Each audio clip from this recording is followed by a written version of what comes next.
All right, everybody. It is the second Tuesday of 2025, and that means we are live.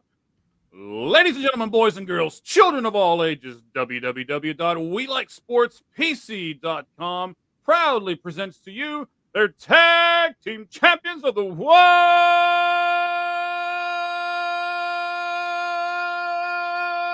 Yes! The Cleat Geek Mike Valentine right there, Mitch, Moneybags, Middlebrooks, and we are the 643 and out guys, and you're listening to the Sportz Truth. How you been, Mitch? Good. How about you, Mike? I've been good, brother. I've been good, man. We got three Twitter poll questions today, buddy. Yeah, I'm excited. We're gonna get to hear a little bit of what the fans think, and I think they're good questions, and we'll have much to talk about with them too. I think the vote's gonna be split pretty evenly in these ones. Okay, we'll find out here in just a little bit. I also want to put in a plug for the Stadium Ranters podcast. I did that last week, had a fantastic job doing that. I talked to Mitch about it, and I believe he wants to do the same thing here later on. So we'll have a second guest appearance on the show just with Mitch Moneybags Middlebrook. So shout out to them, and you can find them over on YouTube under the Stadium Ranters banner.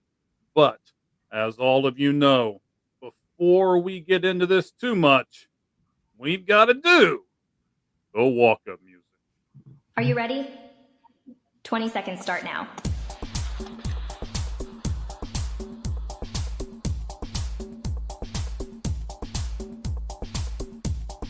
Ten seconds remaining. 5, 4, 3, 2, 1. All right, everybody, here we go. We're going to do all three today. We are going to do MLB, and of course, we're going to end everything with the NFL. Here are some of the going to talk about today. And the Sportz Truth face-off. What would like to do with Sam Arnold now? Who will land Roki's hockey? God, love it. Would love to name this name. Who's going to land him? But three teams who would be the favorite. Which one of them, or maybe someone else? And who is fans and who is born? Who's the Nicky Lions? Got some answers to tell you. It'd be interesting. That means not only for the Big Ten, college football as a whole. Of course, you can't have a podcast about the NFL without throwing the Dallas Cowgirls. Sorry, Cowboys in there. What in the world are they doing? Why do they wait so long? Why did they now decide not to trust the right guy? And who is going to be the right guy for them before it's all said and done? I will discuss with LP agent. Right. Still free agent. Talking about that. Believe it or not, there are several of them still out there. Ryan Day, OSU, Michigan, national title. What do they all have in common? That well, have the many contracts offered by teams Jeff Hoffman, and of course, we're going to do the first rounds of the NFL, or actually it'll be the second round now. Past the wild card, we're going to do the second round. I told you about the Twitter poll questions, and we're going to gamble, and gamble a little more with Mitch Moneybags Middlebrook. Buddy, we are going to start in college football. That all right with you? Yeah, that sounds great. All right, fantastic. So as always, before we really get cranking here, I want to let you guys know, of course, that you can put your comments here in the upper right-hand corner of the screen. You can click on it and add any comments that you want. Everybody that's already jumped on here with us and is listening to us. Last week, between our Twitter and our YouTube page. We got over 100 views, and we thank you guys very much. And we'll announce this real quick for those of you who haven't seen it. Right before we went on the air, we now have 6,000 followers on our Twitter account as well. So again, we thank you for all of those numbers that continue to climb. You're just proving to us that you like at least one of us. It's probably Mitch, but that's okay. All right. So college football, Mitch. Penn State running backs Katron Allen, and Nick Singleton, plus quarterback Drew Allar, I believe Allar is how you pronounce it, Allar, are all returning next season. So, as I said in the open, we were going to ask some questions about this, and here they are. What does that say about Penn State? What does it say about the Big Ten? And Mitch Middlebrook, what does it say about college football as a whole? I'll lean back and let you discuss. I think it actually says a lot. I think the first thing that it says is these guys have a bad taste left in their mouth. And they don't like the way that their season ended. They want to come back and get some revenge and kind of, compete for that national championship again. I think that really rubbed them the wrong way, going out the way they did. And I think, with NIL where it is, they see it as, well, I'm really not missing out on that much money coming back to college for another season because they can pay me too. So it's a lot different than, well, we had a good season. We didn't make it all the way where we wanted to be. But now I can go get paid in the NFL, or at least try to get drafted, where I want to be. Now it's actually a financial decision to come back and play in college another year as well. So I think it speaks a lot to, their competitive nature and wanting to win it all and compete for another championship. I think it also speaks to they enjoy Penn State. They enjoy the program, their teammates, and they see a winner there. They just couldn't get it done this year. Now, each of those running backs were really good this past season. 1,000 yards. One of them had like 7 or 8 touchdowns, actually catching the ball and everything else. So they would have probably been drafted, maybe not really, really high, but they would probably have been drafted in the NFL. And they turned that down to come back to college. I agree with you that they probably do have a chip on their shoulder. But it does say something for college football, and maybe kind of the opposite. Like, college basketball doesn't have this camaraderie, it doesn't seem like right now. A lot of those guys are one and done, right? Yeah, exactly. And I think, it goes to show what Big Ten football is too. Even not only just coming back for another year, but saying, we're not going to hit the portal. We're going to stay in Penn State. Right. We're going to stay in the Big Ten. I think that is even, more shocking than returning to school for another year. It's that, these running backs, I'm sure after this season, could go somewhere in the portal and get a starting job or not split as much time with the others.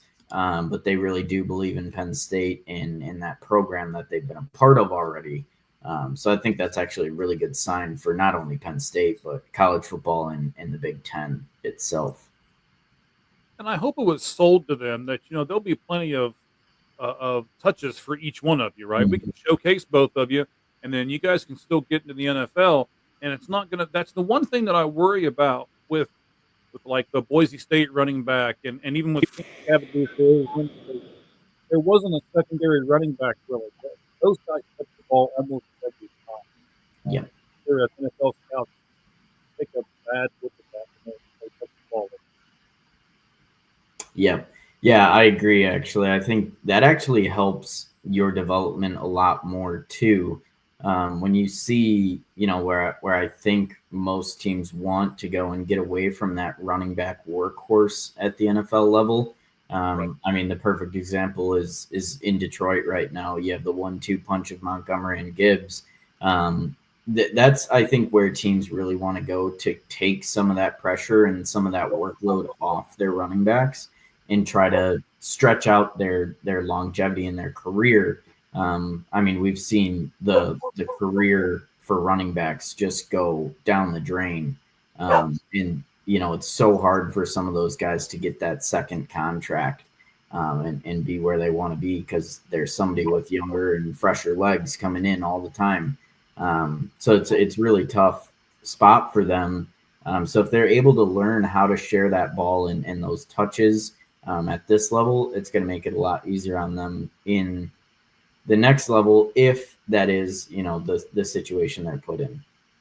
I agree, and I think my dog was agreeing with you as well. That's on the other side of the door, man. Yeah, It's really barking for you, buddy. They get it. They do. They do. All right, bud. So, second question here in our college football check down. Okay, about 7 weeks ago, Ryan Day's Ohio State Buckeyes lost to the pitiful and hated rival in Michigan, and they did it at home. And there was a nasty scuffle afterward that made the headlines. It was a bad look for Ohio State. A lot of fans wanted him fired, but now they are one win away from a national title. So let me put this question up on the board. Yes, there we go. Does Ryan Day have to win the national title to keep his job? I don't think it's to keep his job going into next season, but it definitely gives him some job security through next season.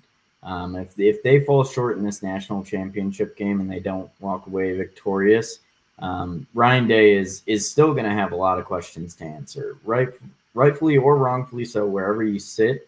There's a lot of people that are going to instantly return to that anger and frustration with him of his inability to beat Michigan consistently. So if he wins this national championship, he will buy himself a lot of time and a lot longer of a leash than he would have if he doesn't. I think if he doesn't, he's still going to be their head coach next season, but that leash is going to be really short. And if they have a disappointing loss or two next season, he's going to be out for sure. So it'll be interesting to see, how that kind of unfolds if they don't win this national championship. I think he'll be on the lukewarm seat, I'll say, not the hot seat just yet, but that seat will be getting a little warm. All right. And of course, our good buddy Sirhan says, good evening, guys. We appreciate you coming on. That's how easy it is to put a comment up on and how you can be part of the Sportz Truth. We'll click it right on and we'll put you right there. And as we go through the podcast here, feel free to put your opinions up there, and we'll feel free to put your opinions on the screen. So I kind of agree with you. And in fact, I don't really. The only way I think that Ryan Day loses his job right at the moment is if Ohio State gets absolutely blown out. Yeah. Then those people will creep right back in and be like, "Oh, look! Not only can he not win a big game, he can't win the national title game. We look stupid and all of that." But you've also got to kind of look at it as he blew out a couple teams on his way to the national title in Tennessee, and I don't really want to say he blew out Texas, but at the end they beat him. So yep, and it'll be interesting to see how all that works out. We got a couple more questions here. Let me see what Sirhan has to say. He says Ryan Day will still keep his job regardless of the national championship game results. However, his seat will get warm given what his recent record has been against Michigan in recent years. And I'm glad you bring that up, buddy. You're a little ahead of me, but we'll get to it here in just a second. You are 100% right, I believe. As far as that part goes, let's take that part of it away. We've answered that question. Let's go to the second question here. If he does win, does all of the can't beat Michigan talk go completely away? If he wins the national title, are we even talking about Michigan the next night? No, actually, that's the crazy thing about college football and these rivalries. That's never going to go away. It's never going to go away until he beats Michigan. they could win the national championship this year, and next season when that Michigan game rolls around, that's still going to be the narrative of can they beat Michigan. And I really think that's what's great about college football. That's what's great about the rivalries we see in the Big Ten, and especially this one between Michigan and Ohio State. A lot of people are going to be able to look past their inability to beat Michigan, but a lot of people are going to remember, you know what? A lot of people would probably, crazily enough, trade beating Michigan every year than being the national champion every year. So yeah, but that's a crazy trade. We both know it is, but it's not. That's what I mean by it's not going to go away. It's always going to be hanging over his head until he figures out a way to beat Michigan. And he's not going to lose his job if he keeps winning national championships, but people are always going to be hanging that over his head if he can't find a way to beat Blue. All right, so just like you and Sirhan did in his opinion here a few minutes ago, here's my final question on this Ohio State, Ryan Day, Michigan national title thing here. So Day has lost to Michigan 4 times in a row.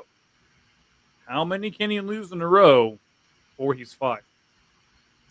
Yeah, that's a really good question. I know that's why I came up with it. I really think it's 5 or 6. Like, I really don't see, even with the championship, I don't see how much longer they put up with losing to Michigan. They're clearly, this year, clearly the better team than Michigan. Last year, it was kind of a toss-up. But even those last 4 games, more times than not, Ohio State has been the better team, and they've lost. So it's really hard to say, how many, but those fans are getting really sick of it. And I can only see it happen 2 more times max before people are calling for his head no matter what. I mean, unless he keeps winning a national championship every year, that's the only way I see him keeping his job if he loses to Michigan another 2 years. So even if they keep making the national championship game, they just don't win the title. Do you think if he doesn't beat Michigan in the next 2 years, he's still gone? I think so. I think those are the expectations that Ohio State has, whether they're rational or not. I think that really is what it comes down to. Wow. I mean, I remember John Cooper a long time ago. He couldn't beat Michigan, got axed. He had a really good record against most other teams, but couldn't beat Michigan. Eventually, it cost him his job. Mm-hmm. But it's a different college football now, and I don't know. Maybe not. We'll have to wait and see.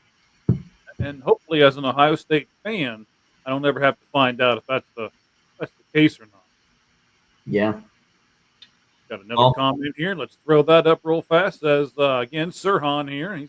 He's coming with the comment. He's gonna have his fingers being sore here before too long. We're just in the first bit, buddy. Slow down. If he doesn't beat Michigan next season, there will be serious questions that will have to be answered, and Ryan Day's seat will start to get flaming hot. So he's going to be like sitting in a Cheeto seat, right? Yep. Thing will be flaming hot, buddy. So he's agreeing with Mitch. I think you guys are on to something here, and I know Sirhan lives in the Cincinnati area, so he's got a pretty good beat and pulse on that. You can listen to Sirhan. He has a Twitter, a podcast on Twitter, Sirhan on Twitter. For those of you who like to listen to different sports podcasts, I listened to a little bit of it today because he was saying he was talking about Tyson Fury and his retirement. So something that Mitch and I won't really talk about. But if you're a boxing guy or something like that, then go over to listen to Sirhan, and he can give you all of those kinds of things on his podcast. Really good boxing content. The best on X. So go ahead over there. That's endorsed by the 643 now, guys. So it has to be true. It has to be, right? It has to be. The best on X. Listen to this. He's gonna be all over you for the rest of the day now, buddy. All right, we are going to do our college football Twitter poll question. And here it is.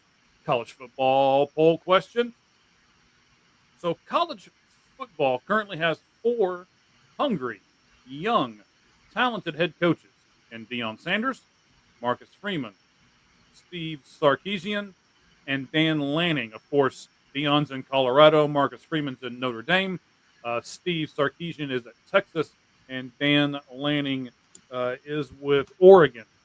How many of those 4 coaches jump to the NFL? Mitch, I'm going to get our Twitter poll question up here, and then you can tell me what you think. How many of those 4 coaches are going to jump to the NFL, buddy?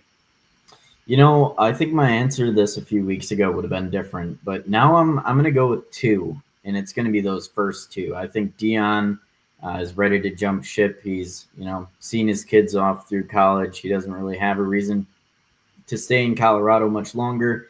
And I think you're right from a few weeks ago that that Dallas Cowboys job is calling his name. So I'll give you props for that one. And I'll also give you props. Yeah, well, hold your horses because I'm going to double down on it. I'm going to give you some props, too, on Marcus Freeman. He might be the next head coach of the Chicago Bears if they can't land Ben Johnson. So I'm not giving up on the Ben Johnson train just yet in Chicago. I think that's what's going to happen. But if for any reason they can't land him, I do think Marcus Freeman is going to be the number 2 choice and could easily end up being the head coach there. So I think it'll just be those 2. I think Sarkisian and Dan Lanning are going to stay with Texas and Oregon respectively. And honestly, I don't know if it's for their lack of interest to move to the next level or if they're really getting the interest from the NFL level that the other 2 are, Deion Sanders and Marcus Freeman. But I think they're happy with where they're at. Steve Sarkisian definitely has some work to do in Texas, so I think they'll keep him around and see if they can keep competing for a national championship. And Dan Lanning, kind of the same thing. Oregon has to get over that hump and finally win a national championship with these great teams that they have. So, does he have to get over a hump though? I mean, when you go undefeated in the regular season, that's a hump that you got over, isn't it? I don't think so. I mean, yeah, sure, you can have a great regular season, but if you're constantly disappointing in the bowls and now the college football playoffs, that's going to haunt you for a while. And teams at the NFL level are going to look at that. And if you can't beat the best of the best at the college level, they're not going to expect you to do that for their team in the NFL. So I think that's a big determining factor for those guys getting that interest at the next level. All right, so we got a comment that we'll throw up here in just a second. I do see it over there in the corner. We'll get to that. Let me tell you what our fans are saying on Twitter. Here, I've got the poll question right here in front of me. The first of 3 today, 1 for college, 1 for Major League Baseball, and 1 for the NFL, of course. And once again, we're doing our college football poll question. Here it is. 349 people have looked at this here and voted on it for us. 83% say 1, 17% agree with Mitch and say 2, and there was no one that said either 3 or 4. So it was all either 1 or 2, and we'll get to another one of our poll questions here in just a little bit. We'll do the MLB poll question. You can go over to our Twitter account at the 643 and Out Pod, and you can see that our questions are right up there. You can vote on them, and then you, of course, can then be part of the show. So let's take away the Twitter poll question. I gotta hit the button every time I say it, right? Gotta be consistent, And let's get our comment up here. See what we got here. Says Freeman will get some real interest, and I believe that's true. Well, you know what? I'll back off on that a little bit. I'm not sure if he's going to get a lot of interest from a lot of different teams, but I do think that he is going to get a lot of interest by the Chicago Bears, and he should. If you want to go back and look at last week's, you can catch us over on our YouTube channel. Mitch, what is that, buddy? Yeah, it's at the 643 and Out Pod. You'll have to spell out and but you'll find us there on YouTube streaming live, and also the full podcast right after we're done recording here. Absolutely. And of course, anything you do with us, sports is spelled with a Z. So SPORTZ. Keep that in mind as you are searching through all of your things. But I agree. Freeman will get some real interest. And I think he already is, to be very honest with you. So should be an interesting offseason. We got a lot of job openings in the NFL. I'm not sure if they're good job openings or not, but we got a lot of openings in the NFL. So it will be interesting to see what happens. The college football playoff game, we got to get into that, right? Because it'll be this coming Monday, so we won't have another show until after it's done. So I know it might be a little early for some people, but let's preview it now. The college football playoff game will be on January 20th in Atlanta, Georgia, the Mercedes-Benz Stadium, 4:30 Pacific time. It'll be number 6 Ohio State versus number 5 Notre Dame. Mitch Moneybag Middlebrooks, the floor is yours, buddy. Talk to us about the game and the gambling aspect, buddy. Yeah, this we got a pretty heavy favorite of Ohio State here. They're minus 360 right now with an 8.5 point spread. Notre Dame is plus 285, and the over under is at 46.5. So they're really thinking with that 46.5 and an 8.5 point spread for Ohio State. They think Ohio State's going to win this pretty handily and also keep Notre Dame off the scoreboard. So that minus 360, I think we both know where I'm going with this one. Notre Dame at plus 285. Those are too good of odds for a matchup that I think is a lot closer than this. I do give Ohio State the edge here, but I think just with how far that line is apart, I give Notre Dame a better chance than that. So I like that plus money there, even though I do think Ohio State has the better chance of pulling it out. Right. So if we were going to do straight up, right, I think both of us would take Ohio State, yes? Yeah. All right. But this is saying the point spread. So tell me again, what is the point spread? It's 8.5 in favor of Ohio State. So Ohio State's got to win by 9 to cover. Notre Dame just has to lose by 8 at the most. All right. Let me give you a stat that may make you think about this a minute. I'm a big Ohio State guy, as you already know, and I'm going to give you a stat against Ohio State, maybe to make you sway toward Notre Dame and that money line here. Let me give it to you here, bud. Ohio State needs to stay out of 3rd and long. And here's why. Notre Dame's defense has only allowed 19 first downs on 42 tries when a team has 3rd down of 3 yards and longer. So their defense is nothing to laugh at. And if you get yourself, I don't care if you are the great Ohio State Buckeyes, right?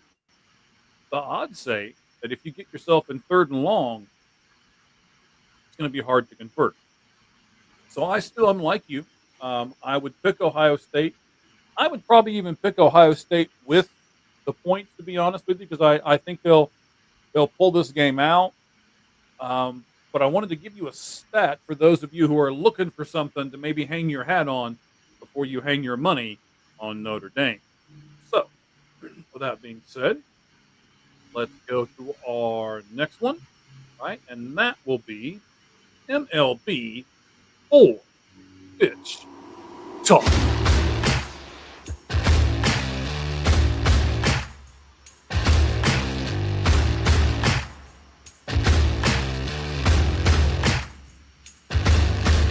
All right, so now I had to get a little closer to that. I'm like, let me pick me up, good in it. Okay, all right, fantastic. So our Twitter poll question here, let you know, over 430 have viewed this month. We'll get that in a moment. Actually, we're going to take care of it pretty much right away here in this second. Mitch and I are big MLB guys. I'm just waiting 6 and a half. I don't know about you, but 8 something there. Talk about all that. All right, so according to multiple reports, the 3 finalists for the guy's name that I am loving to say right at the moment, Roki Sasaki. Sounds like I've got some big old sword in my hand, and I'm just like, Sasaki. Roki Sasaki are the Dodgers, the Blue Jays, and the Padres. Which one of those 3 teams do you think will land the superstar? Is he really even a superstar? Or will it be another team that's not on this list? Let's go with, is he really a superstar, Mitch? What do you think about that? Too early to crown him a superstar. Sure, we can consider him a star right now.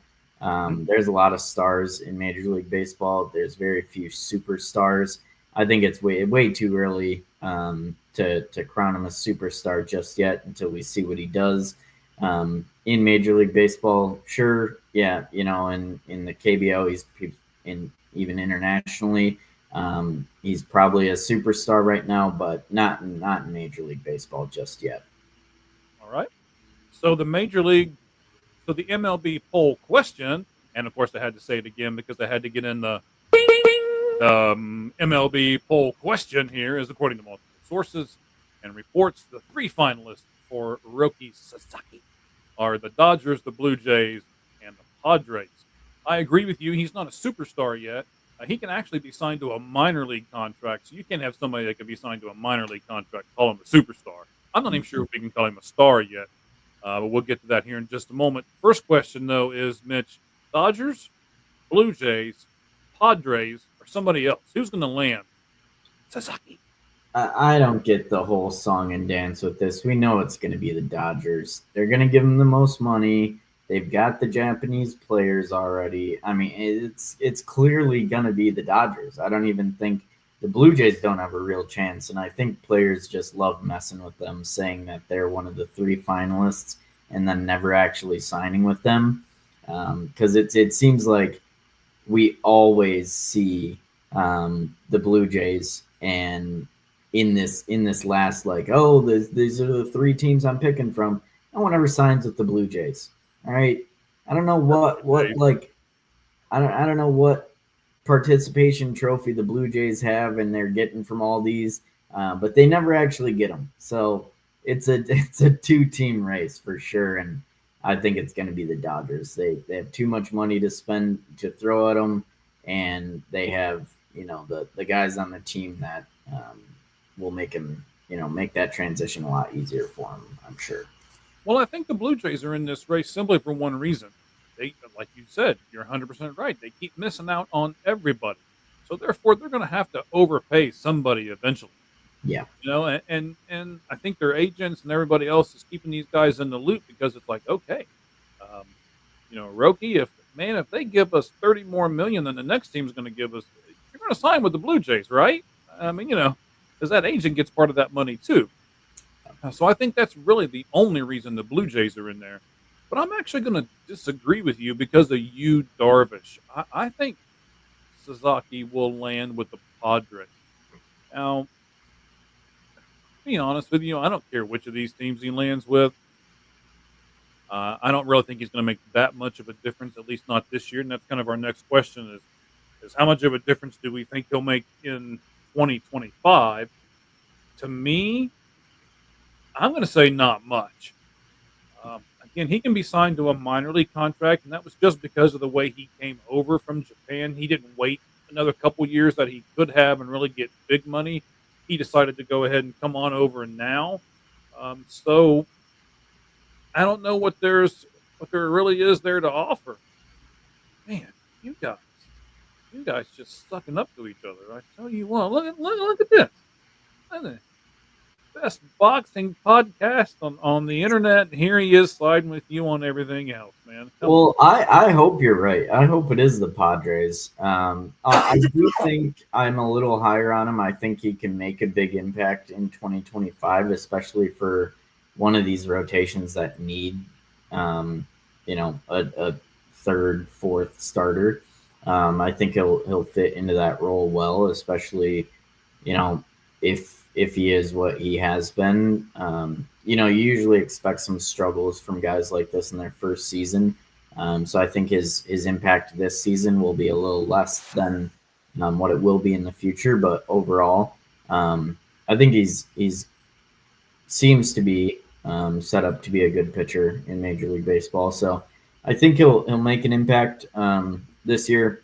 He'll probably have some growing pains to expect. But yeah, I hope it's the Padres. I hope it's not the Dodgers, but I just I don't know. It seems like every time you count them out, they're just gonna go out and get whoever they want, open up their checkbook. So Now, I can't help but notice you have a shirt on. You got a jacket on over top of the shirt. You got the mustache covering up that upper lip to keep it warm. I mean, you're killing me here right now. I was talking to Ricky Logan earlier today. We were doing FaceTime. We just promoted him at www.welikesportspc.com. It's one of our editors now. Ricky's been great. He's done a really good job for us, and he's going to help me out on this editing part of it. Excuse me. I cannot kick this cough. There's like 17 inches of snow on the ground in Ohio, and you were reminding me. I was thinking, man, is Mitch in Ohio, man? Did he leave me? Did he go back to Wisconsin for a minute, or what is going on with you being in Arizona and having on multiple layers of clothes, man? Hey, you got to keep that energy bill low, man. I like to keep my money elsewhere, so I get that. Keeping that house. So once again, Sirhan says, I hope it's somewhere other than the Dodgers, but wherever he goes, don't expect much from him in 2025. Let's do the Mitch Middlebrook handicap thing here. All right. So, Mitch, are you going to say 10 wins, 12 wins, 15 wins? Where are you going to go here? I'm gonna go conservative here and say 10 wins. I think that's a good benchmark for him. I think he could get up to 10. I don't see 15 in his first season. If he has a good year, I think he'll max out at 12 wins, and that'll be kind of more than teams should expect from him in his first season. Especially like you said, he's a younger guy. There would be growing pains even in the KBO this year for him. So he'll struggle at times, but I think I could see him, especially the offense. If it is either of those California teams, I think the offense behind him will give him an extra win or two. So I could see him getting up above 10, maybe even 12. Okay, yeah, I'm agreeing with you. I don't think I would go with 12. I think I would stay at 10. Yeah. To be honest with you, I think if he does get 10, I think you would call that a win in his first year, right? Agreed. Yeah. I think that's all you can ask for him. Anything more than that, you're putting some big expectations on him, and you don't want to wreck that confidence of him if you're, expecting the guy to come in and be a number one or a number two starter. That's going to be too much pressure to put on him in his first season. All right, got it. We got two more questions here for our MLB 4-pitch talk. We're going to talk about Jeff Hoffman and his weird kind of journey to the Blue Jays here in just a few moments. We'll get to that. But first, Mitch, what team has best positioned themselves as a viable playoff team by the offseason moves they have made this season? I actually really like the Kansas City Royals, and I know we were both really high on them last year. They've done a lot this offseason, and they're kind of, again, those middle ground moves that we've seen them make the last two off seasons now.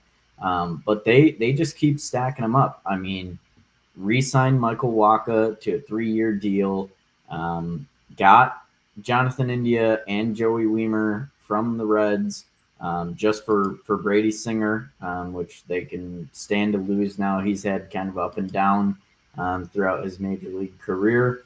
And then signing Michael Lorenzen, that was another big one. They actually, I don't know if you saw this one, they signed Kevin Biggio to a minor league deal. which, again, kind of up and down, mostly down for him. But if they could turn him around, that's a really, really solid bench piece for him. 100%. That I think could pay off. So I mean, they're keeping guys like Chris Bubich, Hunter Harvey, Carlos Hernandez, Kyle Isbell, MJ Melendez. That was a big signing to another 1-year contract, and Jonathan Schreiber. So I really like what Kansas City's done. They had a really solid base last year, finished second in the AL Central. I expect them to build on that this next season with these off-season moves. And I'll also say I don't think they're done. I think they're going to keep going and keep adding a little bit more to make sure they get over that hump and try to win that AL Central this year. But yeah, they're just a young, exciting team. I'm really excited to see what they do in 2025. Yeah, I like the Royals. I think they've made some really, we'll say, cost-effective moves, right? Yeah. They've not gone out and signed some huge superstar. Yep. Excuse me. But I do. I like what you're saying about them. I think they made some kind of sneaky good moves, and especially with Cleveland and how they've almost torn that team down. You're almost paving the way for Kansas City to come up and be that number one team now. They lost Naylor and things of that nature. So I think you could. I think you could really see the Royals take that next step in 2025. I'm going to pivot a little bit, and this one hurts me. I mean, it really, really hurts me. But I also have to give them credit where credit's due. The New York Yankees have gone out, and as you already know, they were trying to get Juan Soto, and instead of Juan Soto, they re-signed several people who I really think can help them. Starting with your guy from Milwaukee, Devin Williams. They went out and they got Cody Bellinger from the Cubs. They even traded for a really nice bullpen piece in Fernando Cruz when they traded away Trevino, their catcher. And then here, just in the last couple of weeks, 1 year, $12.5 million deal. They went out and they got Paul Goldschmidt to play first base for them. Now, don't get me wrong; it's not the same Paul Goldschmidt that he was, 7-8 years ago when he was with the Diamondbacks. It's probably not even going to be the same Paul Goldschmidt that he was with the Cardinals. But with this stacked Yankee lineup, he doesn't have to be. He just has to be a guy that gives you contact and bat on ball skills, and I think the rest of it will take care of itself. So I think they made a really smart move in not signing Soto, even though they probably wanted to. And then they rebound by doing these 4 or 5 different moves. And I really think that with those moves, they've set themselves up to be a nice playoff contending team. Now, don't get me wrong. Again, the Yankees did make the playoffs last year, as did the Royals. But I think that the Yankees and Royals can both make that next step and be able to do that. Let's talk about Jeff Hoffman for a moment. I don't know if you've seen some of this. I know I put a lot of this stuff in the notes for us to take a look at. The Braves actually had a 5-year, somewhere between $45 and $48 million deal for Jeff Hoffman, but he failed his physical. Then the Orioles, $40 million for 3 years, and he turns around and he failed their physical as well. And they even came out and said that he had something wrong with his throwing shoulder. So they gave us a little bit more insight as to what was going on with Hoffman. Then they both of those teams backed out of their deals, and then Hoffman ends up signing with the Blue Jays, 3 years at $33 million. So taking that all into consideration, Mitch, I got 3 questions for you on this, and then we're going to go into our NFL talk here in just a moment. But should Blue Jays fans be concerned? Yeah, I think they should be relatively concerned. I think that's you don't often see teams completely pull their offers after a physical. Usually, when you see this deal is pending physical, though the deal is going to get done, it might change a little bit on the back end before it really gets released to the public. But that's why they keep the figures to themselves until after the physical, and that's why you don't usually see hey, it's going to be 4 years or 5 years, 45 million before they pass the physical. Because sometimes, if that physical doesn't come back exactly the way they like it, they'll drop down a few. Maybe it's 40 million after. But to completely pull your offer, that shows that they saw some significant damage and something that really made them worry, especially for that 5-year deal. I mean, you see the differences in the deals, and Blue Jays end up getting 3 years, 33 million, by far the lowest average of the deal, of the deals that he received. So they got a little bit of a discount on him because of the physicals, but still, that's a lot of money for a guy that, if it's true, he has damage in his throwing shoulder.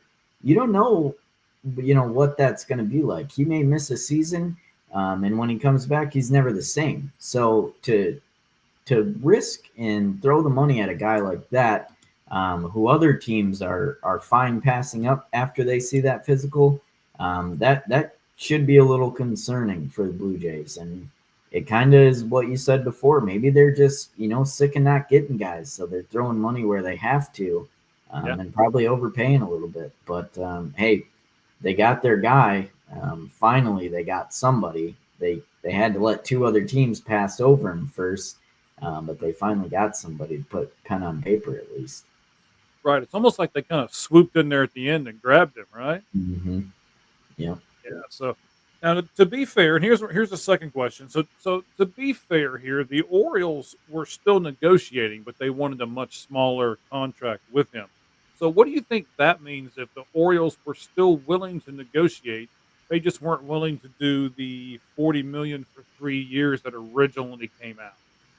Yeah, I think it still shows the amount of question marks there is around the injury and his physicals. I think, there's still some hope that I'm sure he is going to be worth these deals and worth that 3-year, 33 million.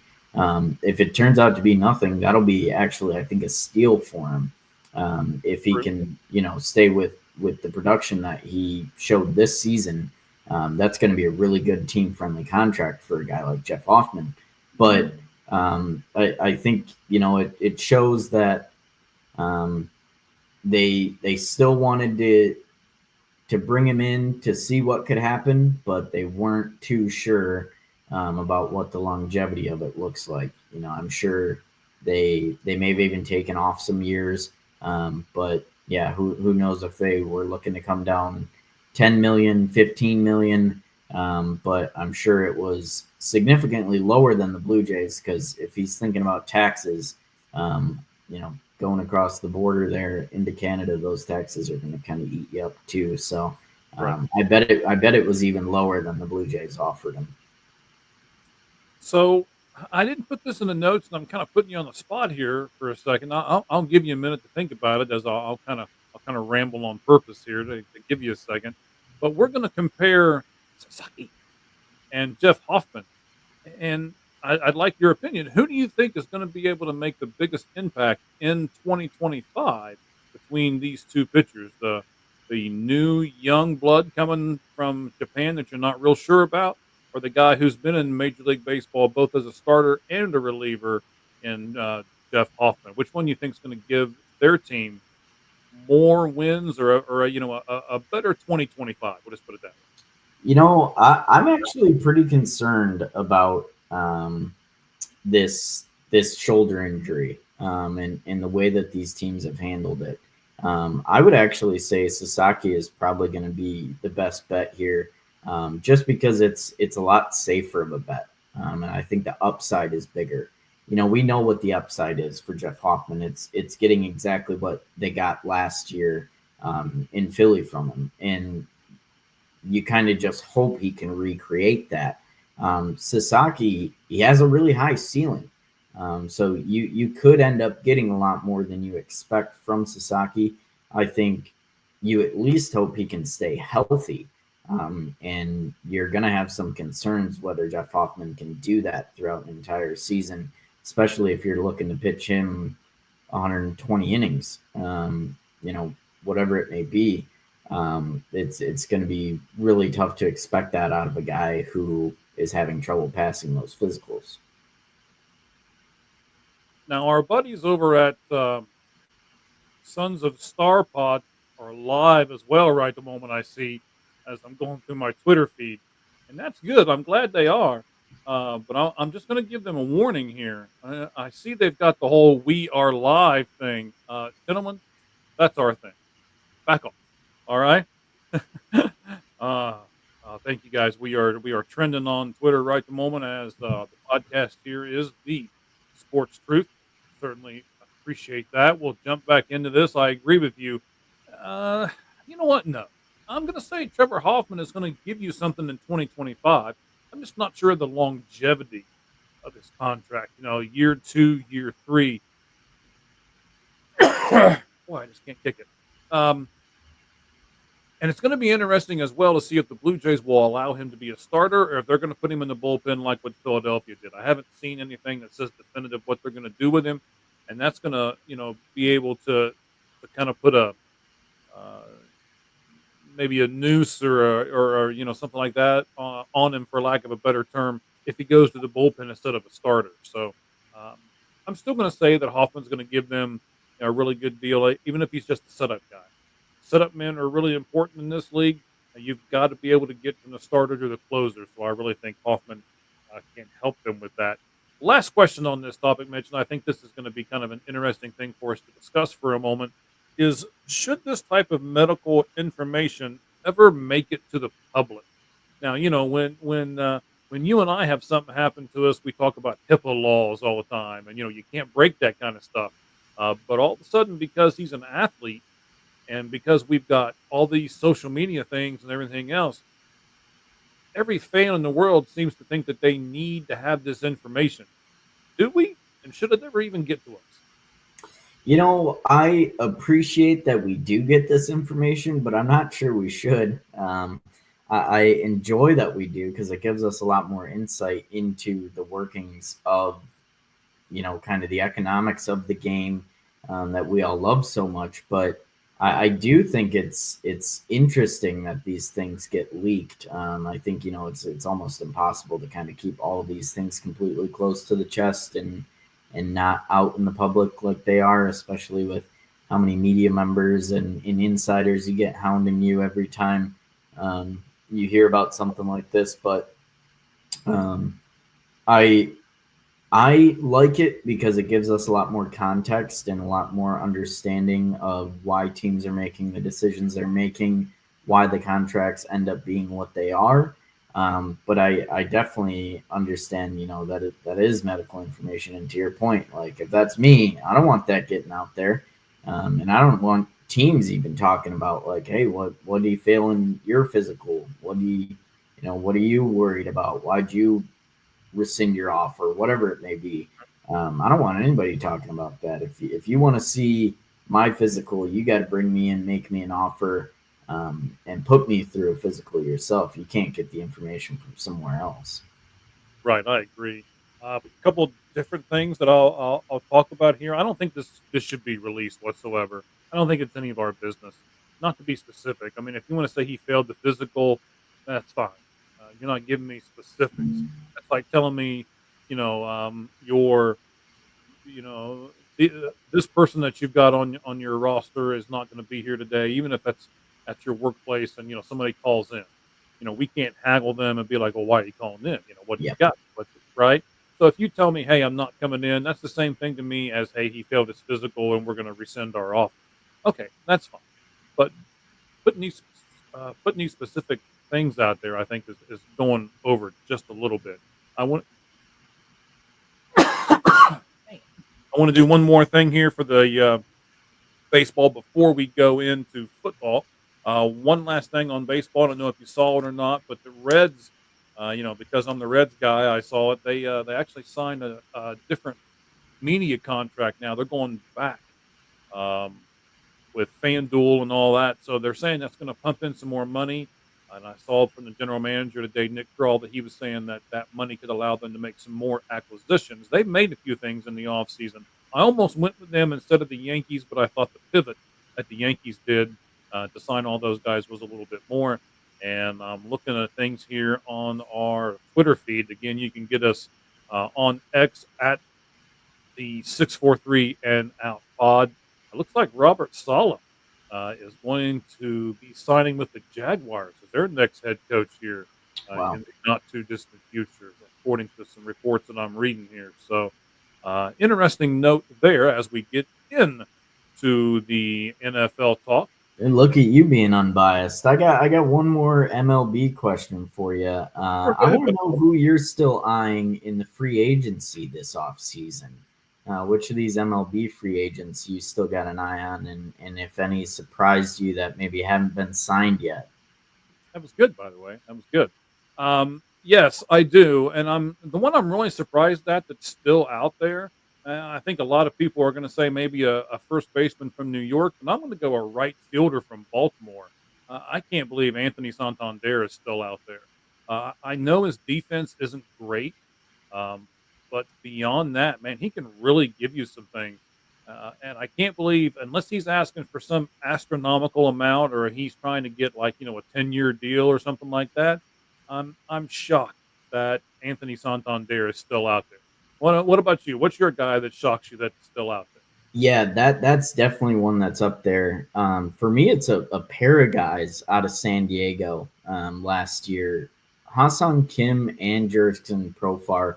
Jurickson a little less surprising. I think we've kind of seen him wait. The last few times he's been a free agent, and honestly, wait a little bit too long in most cases. So I expected him to learn from that this time and try to get a deal done pretty quickly, but. I'm really surprised Hassan Kim has not signed anywhere yet. That's a great utility infielder and honestly, utility guy at all. He can play any position on the field. And the fact that he hasn't been signed yet by anybody is really surprising to me, actually. I think, we kind of see this where there's big waves of signings, and then there's lulls and then another big wave. So I expect all three of those guys to be signed pretty soon and kind of in this next big wave of signings. Once one of them gets a deal done, their teams will probably start making moves on the other guys that they might be waiting on.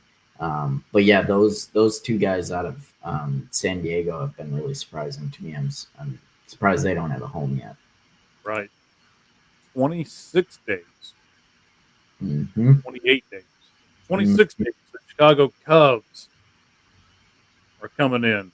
They're going to be the first team to report. They report by themselves, and then a couple days later, almost everybody else does. So we'll split it in half. 27 days. Spring training will be here before you know it, buddy. Yep. I can't wait. Less than a month. You can almost taste it. I can hear. If you listen, you can hear that leather slack as the baseball comes flying in there. Man, I can hear it. All right, let's go to our NFL 4 down territory.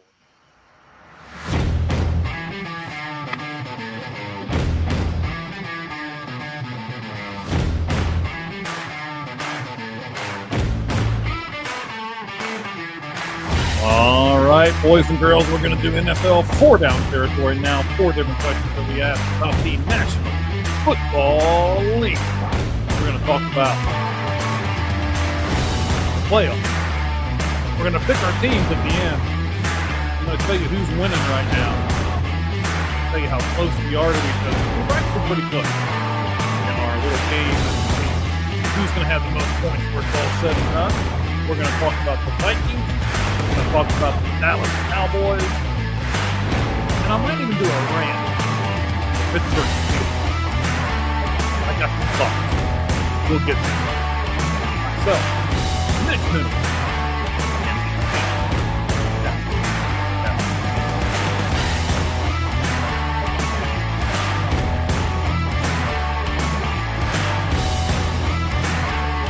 All right. Start off here with our first question. NFL 4 down territory. And it is. Well, I keep thinking that's going to end. Keep going. All right, we're going to finish. I thought I was going to be over like 30 seconds. Okay. In 2020, the NFL went to the current 6 wild card team playoffs that happened this weekend. In 2020, you had 3 one-possession games, and the higher seed only won 2 of the 6 games that were played. In 2021, you had 2 one-possession games, and the higher seed all of a sudden won 5 of 6. So the league adjusted. 2022, there were 4 one-possession games, so you had some games that were kind of close. And then the higher seed won 4 of the 6, so kind of keeping with the adjustment, but yet the games were close. 2023, you had only 1 game. You ready? That was within 14 points, and the higher seed won 5 of the 6. And now, in 2024, you had one possession game. Of course, that was that game that we all saw between the Bucks and the Commanders. That was a really good game. And the higher seed won 5 of 6. So I've got 2 questions on this. Why is the first round of the playoffs so terrible, in your opinion? The NFL playoffs. Why were they so terrible over the weekend? It's just never been more clear. There's a difference between good and I don't want to say great, but there's 2 different levels of good football teams. And I think it really comes down to coaching. I really think there's good teams that are well coached, and there's good teams that do well in spite of their coaching. And I think that's what we see in the playoffs, especially this first round. We see the differences in coaching and how much it matters in teams and how well prepared they are for the postseason. And I think that's honestly what the biggest difference maker in this first round of NFL playoffs is. And I think that's what kind of shines through. We've seen it, to your point, outside of that first year. 4 out of the 6 higher teams have won every single year, with 3 of those years being 5 out of the 6. So I think it really just comes down to the difference in higher level good teams and lower level good teams. They're all good teams. They all have winning records, but there really is a difference between those teams that are good and well coached, and those teams that are just good and in spite of their coaches. Okay, so is it more about coaching or is it more about the players on the field?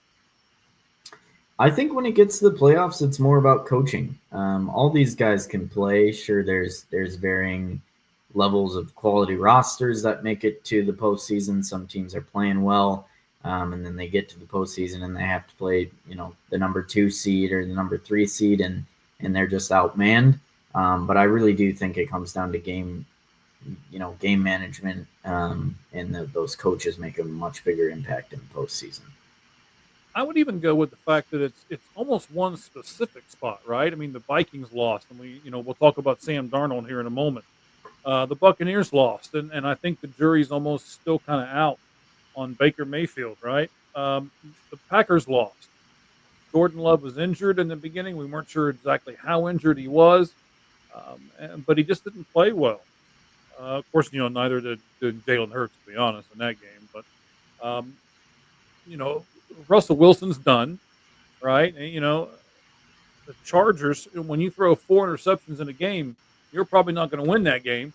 So, I mean, I would almost say that I'm not sure if it's all coaching. I think it's some quarterbacking too. Yeah, I would agree. I think the common theme in all those playoff losers was that they didn't get even close to a quality outing from their starting quarterback. Honestly, I think the Steelers have a much better chance in that game if they just play Justin Fields the whole time.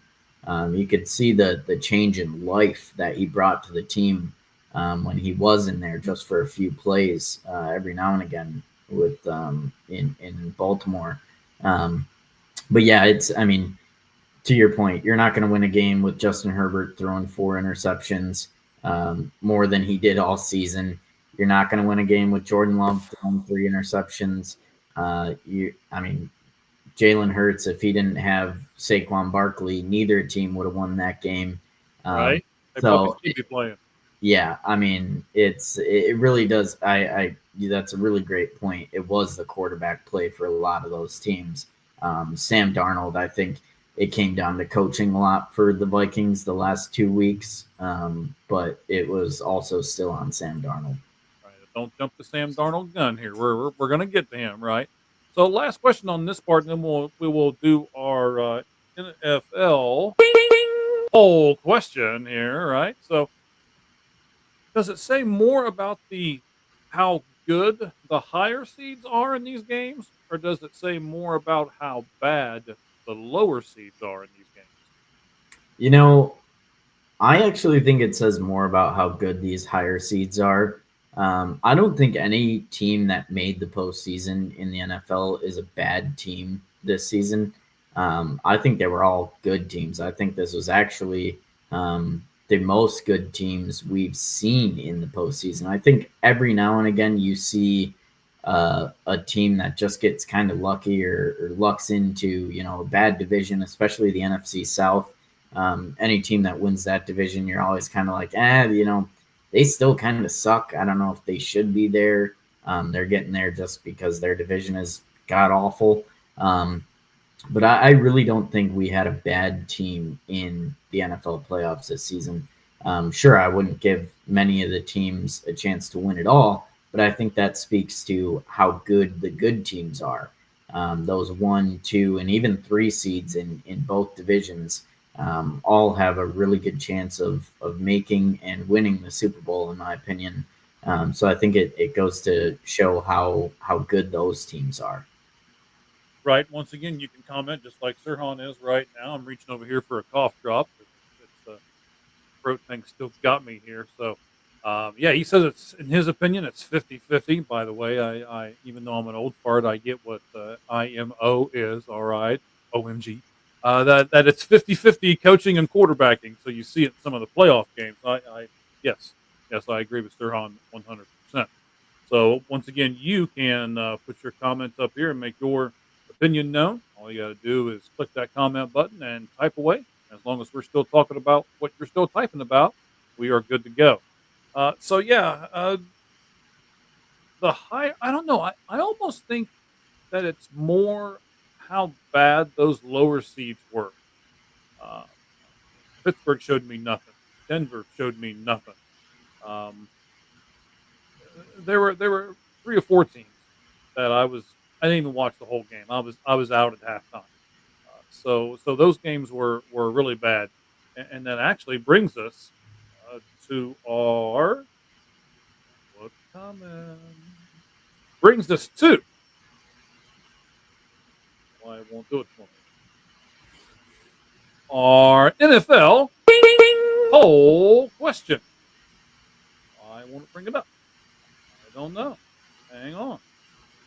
Oh, because I did. Okay, I know why. Technical difficulties with the old man. But there it is. Right. NFL poll question. Both first round matchups of the college football playoff and NFL wildcard weekend were disappointing. But which one was worse? We didn't do the I got the phone here. We didn't do what everybody else was saying about the MLB question. So we'll get that here in just a moment as well. But while I'm finding out all this information on the phone here, buddy, answer the question for me. Which one, the college football or the NFL wildcard weekend? Which one was worse in your opinion? I think the NFL wildcard weekend was much worse. Honestly, there wasn't, outside of Tampa Bay and Washington, there wasn't a single watchable game. It was so bad. I turned off every single game outside of the Sunday night matchup. They were all completely just blowouts or just unentertaining. It was terrible. The Texans played terrible in the first half of that Chargers-Texans game. And luckily, the Chargers played even worse, but both of those teams were not playing well. The Ravens, just destroyed the Steelers. There was never a chance there.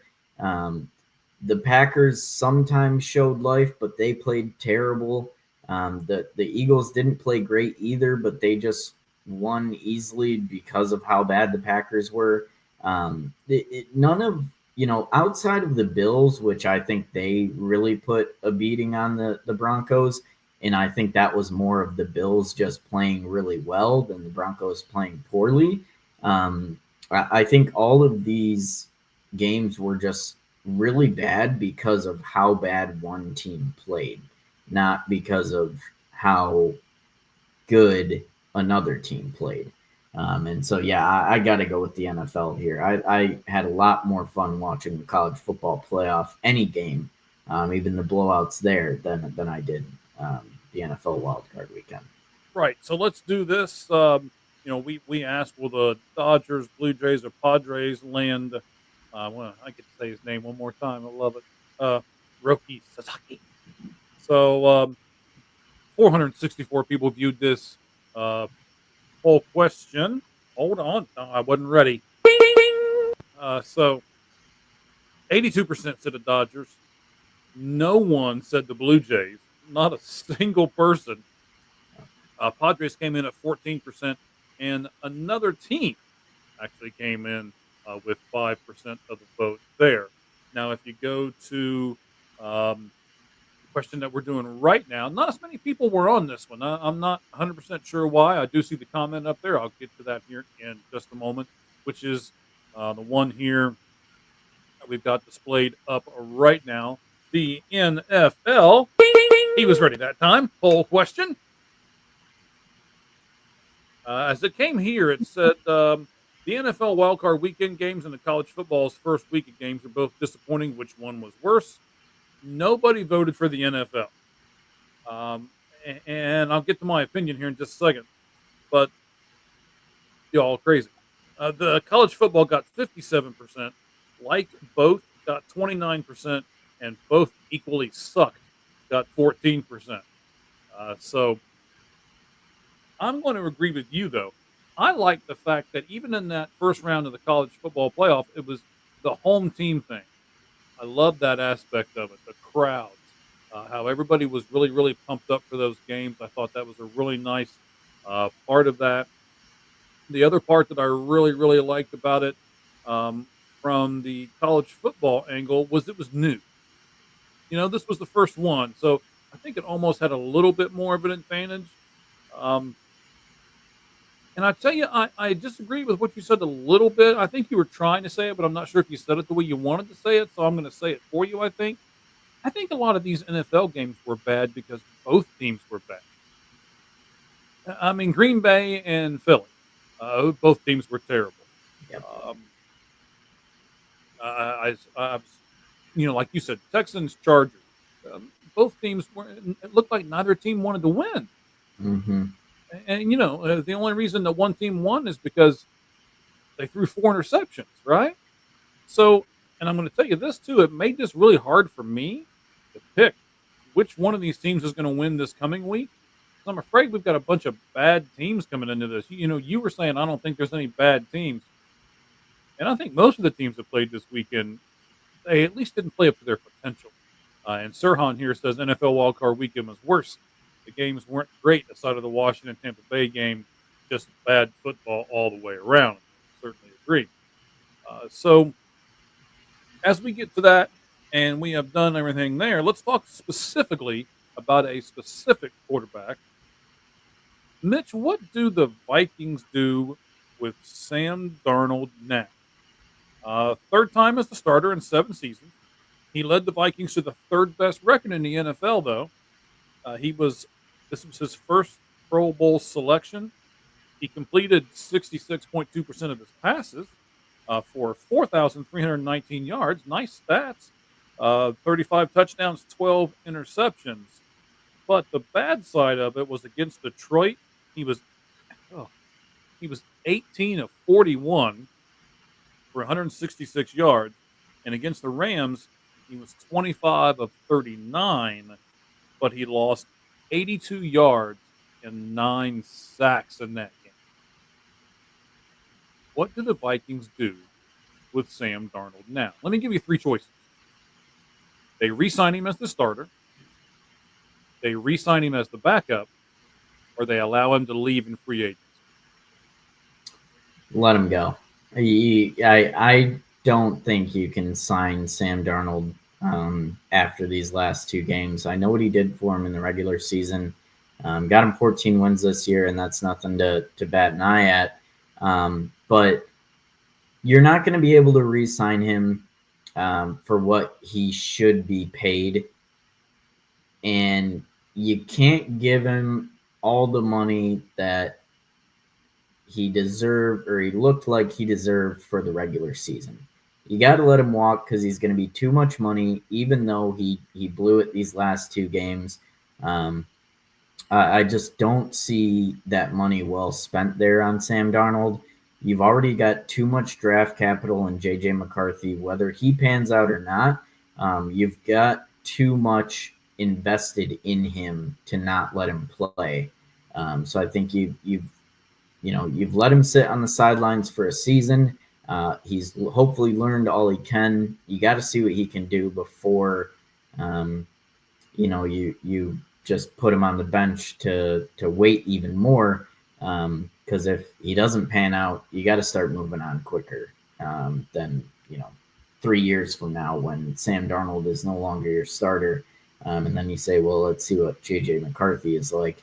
I think you got to let him walk. He's just going to get too much money, and he couldn't adjust. The Vikings couldn't adjust. The Lions have one of the worst defenses of a number one seed ever, just because of the injuries. And to go 18-41 against that defense, especially that passing defense that lost Terry Arnold in the game, was playing with their third, fourth, and fifth string cornerbacks, and to have an outing like that, just inexcusable. So you can't re-sign him even for a backup because he's going to be way too expensive of a backup. So, $10 million. Would you sign him for $10 million? No, I don't think so. I think you got to shift your sights to J.J. McCarthy next year, and that's just too much to pay for a backup. They signed him at $10 million this year, right? Yeah, but looking it up. But they did it a little structurally sound. They gave him a signing bonus of 6.25. So, exactly. What the cap hit was and all that kind of thing was a little different. Yep. And I think also that knowing that he signed for $10 million to come in as a backup, he's going to want a starter role now, right? Mm-hmm. So he's going to want more than $10 million. So let's say that the Vikings let him go, because I think that's what's going to happen. I don't think they're going to re-sign him for the kind of money he's going to want. Is there a team out there? More than a 1 year deal too. Probably so. Yes, I agree with that as well. More than a 1 year deal. Is there a team out there that's going to throw money at Sam Darnold for 3 years and 45 or 50 million? I think so, actually. I don't know for that amount. I think he'll get the 3 years for sure. Somebody will give him the 3 years. I think it's probably going to be around that 10 or 12 million a year. And I think, he's probably going to take something like that, because sure, he could maybe get up to 15 mil for 1 year. But I don't think those offers are going to be 15 mil for up to 3 years. I just don't see, with how many question marks are around Sam Darnold right now, him getting something like that. I do think there are teams out there that will take a chance, but they're going to kind of have to meet in the middle of, the money and the longevity that I'm sure he's looking for. Because after what he sees, I'm sure, is proving himself this season, other teams will see as a major, major letdown in these last two games, especially in the playoffs. Right. I want to remind everybody that you can catch us now on Apple Podcasts. When you go to our site at the 643 and Out Pod on X, our YouTube link is right there. If you would rather do it with YouTube, you can certainly do that and just get that right from the X account. Mitch, what is your Twitter handle, buddy? Yeah, you'll find me at MitchellBrook52 on X. You can follow along there, follow me, and I'll always follow back. All right. We also have a Facebook account as well. So search 643 and Out Guys there on Facebook, and you'll be able to find us there too. We haven't got quite what we need to get to actually do it live on Facebook, but we're getting pretty close. And you can see a tape delay of us there on Facebook if you are more of a Facebook guy or gal, right? Okay, so one we got. Let me throw this up here because I want to make sure we get all of these comments that are with us here. Sam Donald gets a similar contract to what Geno Smith got in Seattle. Yeah, probably so. Yeah, that's actually a really good point. I think that's kind of exactly what he's looking for right now. And another New York Jets quarterback that can be, reborn somewhere else maybe. So I think a team will take a chance on him. I would think so as well. Okay, Mike McCarthy is out as a Dallas Cowboy head coach. First question for you, Mitch: is this the right decision by the Dallas Cowboys to let Mike McCarthy go? I think it depends on one thing, and that's their ability to sign Deion Sanders. If they can't, and they don't end up getting Deion, I don't think this is the right decision. I think if you were going to part ways from Mike McCarthy, they should have kept Kellen Moore in Dallas and promoted him last season before losing him to Philadelphia. I think that was, kind of the trajectory that Kellen Moore was hoping for, and they couldn't get it done. They stuck with McCarthy. McCarthy did more than enough, in my opinion, to keep his job this season, winning more games with Cooper Rush than he did with Dak Prescott this season. They, as bad as the Cowboys were, Mike McCarthy actually helped them win games down the stretch when you could easily debate that they probably should have been losing those games for draft picks anyways.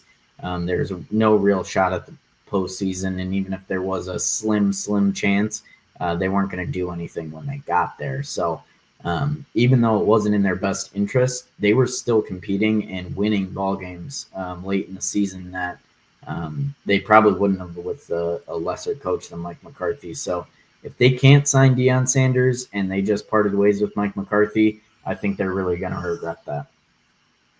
All right. What if they go with, let's say, Mike Zimmer, their defensive coordinator?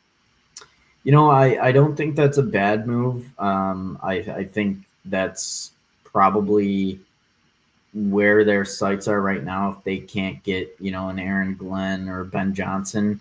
But I still think, Mike McCarthy really impressed me this season with what he was able to do with Cooper Rush and that team, still able to win some games. So I think he did enough to keep his job. I was actually really surprised they weren't able to work something out, at least on a 1-year deal. Maybe that's what Dallas wanted, and Mike just was turning it down. But yeah, I was pretty shocked that they weren't bringing him back. What about John Gruden?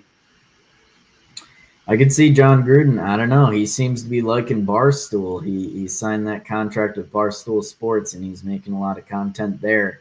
He seems pretty happy, and I don't know if any team is ready to take the backlash of signing John Gruden after everything that came out about his homophobic statements and everything that they're going to get vilified for in the media. With John Gruden right now, I think that'll take another at least year or two to kind of let that die down. I'm going through and I'm looking at some different names from some different websites. They're looking at, what about maybe either Rex Ryan or Pete Carroll? Yeah, I wouldn't be surprised. I think Rex Ryan is going to end up being a reunion with the Jets, so I think I'd take him out of there. Pete Carroll is a name that's been tossed around for the Bears too. I don't think either of those guys would give them a better chance of winning than Mike McCarthy would.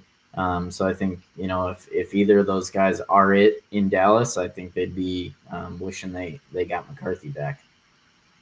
It seems like Jerry Jones has a thing for former players. What about Winton, former tight end for the Dallas Cowboys? I could see that too, giving him a chance. Former players. I know it wasn't for Dallas, but maybe he brings in Gerard Mayo too. right? Last one, and not well, no, it's not going to be the last one. The last crazy one I'm going to look at. Then I'm going to give you who I really think and what's really going to happen here. What about Stone Cold? I mean, Jerry Jones just got smashed with a beer, and we just woo. I didn't see that one, but I think I'd have a soft spot for Dallas if they end up bringing in Stone Cold. Now, I did that on purpose because it does seem to me, all right, maybe it won't seem this way to you, but it does seem this way to me, that if Jerry Jones brings in Deion Sanders, which I think there's a pretty good chance that this is going to happen, he's just going for headlines. He's just going for flash and flare, right? I mean, Deion's not really proven anything. All right. Now he went to Jackson State and he turned Jackson State around. But it's not hard to turn around a program that's already in the crapper. Right. Then he went to Colorado and he took another program that's already in the crapper.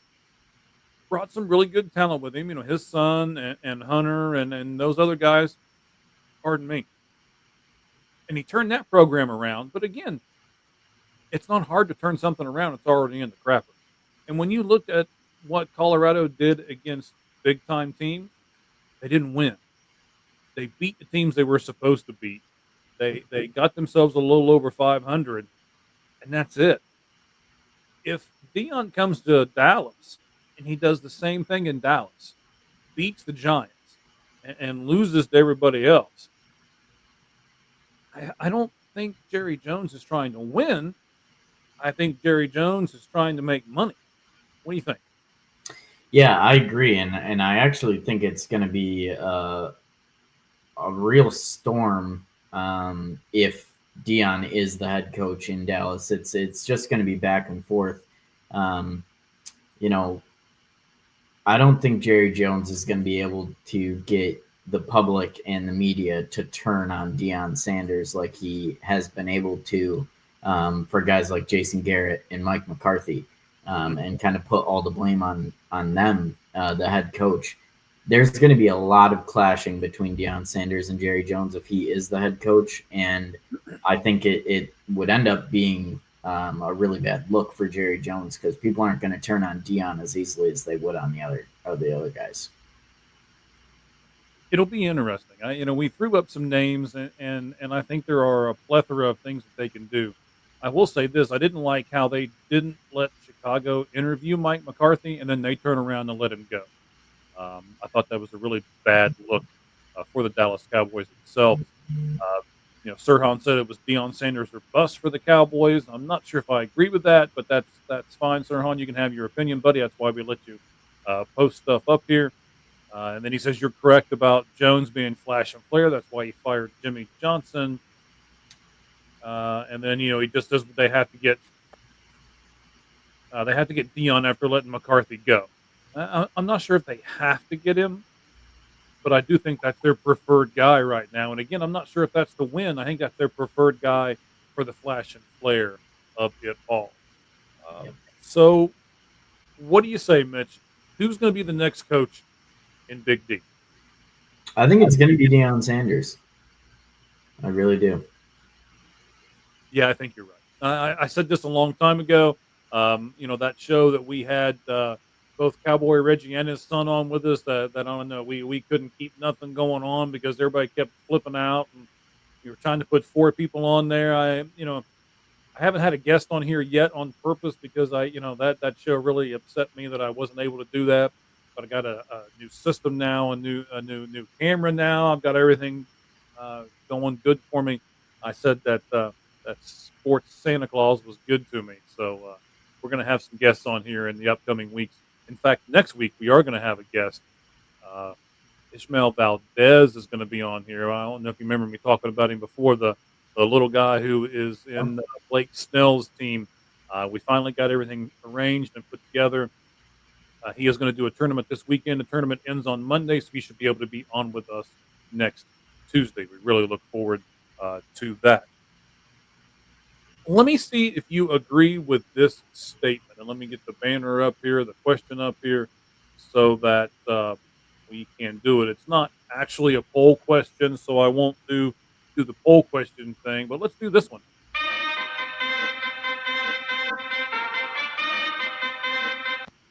The Steelers have been good enough to get to the playoffs, but not competitive when they get there. You think this is a fair statement? Yeah, I think it's completely fair. I don't think they've really scared anybody in the postseason. And a lot of teams are probably hoping that's who they get matched up with that first round of the postseason because they can be good enough to get there, but there's always holes there. You're really not worried about anything but that defense and TJ Watt when it gets to the postseason against the Steelers. And I realize they've been at least 500 for 18 straight seasons, right? Man, that's fantastic to do, but it's also stupid all at the same time. I'll get to that in a second. The Steelers were trailing 7-0. It was fourth in inches in that game this past weekend, and they punted. It's like they don't even trust themselves to get inches, and they punted on their first 4 drives. That's just not winning football, right, Mitch? No, it's not. And actually, to your point, I think being around 500 for so long has made this team exactly what it is. They're a 500 team, and sure, there's seasons where they go a little bit above 500. They go, just to 500. But that is who they are. They haven't had a real chance to build through the draft and get these high impact players because they're always around 500 and always picking in the middle of the draft.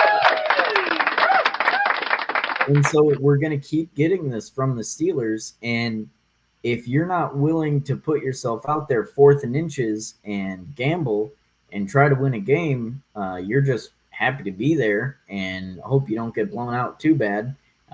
You're never going to really compete for what they want to be. They're just going to keep this middle of the road 500 or greater team. Yeah, I agree. It's time to tear this team down. They've got a whole bunch of free agents this coming off season. Don't sign a whole bunch of them. Let them go. Start being bad. I mean, I hate to say it that way, but start losing some games. Yep. And to be honest with you, I don't know why Mike Tomlin's not fired. I would have fired him when he went and he punted at fourth and inches. I mean, you're basically, I said it earlier, and I'm going to hold myself 100% true to this. He basically said, I don't believe that my team can get a few inches against this Baltimore defense. How in the world can you say that in the playoff game? Everything depends on it. It looked like they weren't even trying. I mean, I know he's got Russell Wilson as his decrepit old quarterback with his walker out there and everything, but still, if that's the case, then as you said earlier in our podcast, put in Justin Fields and see what happens. What do you got to lose? Yeah. He wasn't even gambling right. I don't understand. And it might be biased of me because I'm the Bengals guy, and man, I just can't stand Pittsburgh. I think they're a dirty team. I think they play dirty a lot, and I don't understand what this franchise is doing. I think being mediocre all the time is the worst thing for any franchise in any league to be. You've got to tear it down, and you've either got to spend money or you got to tear it down and build it through a farm system. And right at the moment, the Pittsburgh Steelers are trying to do both, and it's not working. I mean, when are they going to see it? It's not working. It's absolutely not working. And they've lost in the first round of the playoffs 4 straight years now. What more do you need to see? I made the prediction on another show that I thought Mike Tomlin would get fired on Monday if they got beat like a drum. They got beat like a drum. They were embarrassed on Saturday, and he's still their head coach. I don't understand how anybody can respect that team and respect that ownership right at the moment when that's what's going to happen. And do you think I'm like jumping off the cliff here with the Steelers, or what do you think here, man? No, I don't think you're wrong. I think Mike Tomlin does just enough to keep his job every single season. Yeah. It's right there. You know, how many years have we been talking about? Well, you know, this streak he has of 500 or better is great, but nobody's really scared of him. Nobody worries about playing Pittsburgh in the postseason. Nobody worries about, you know, playing that offense ever. You don't ever have to game plan against the offense.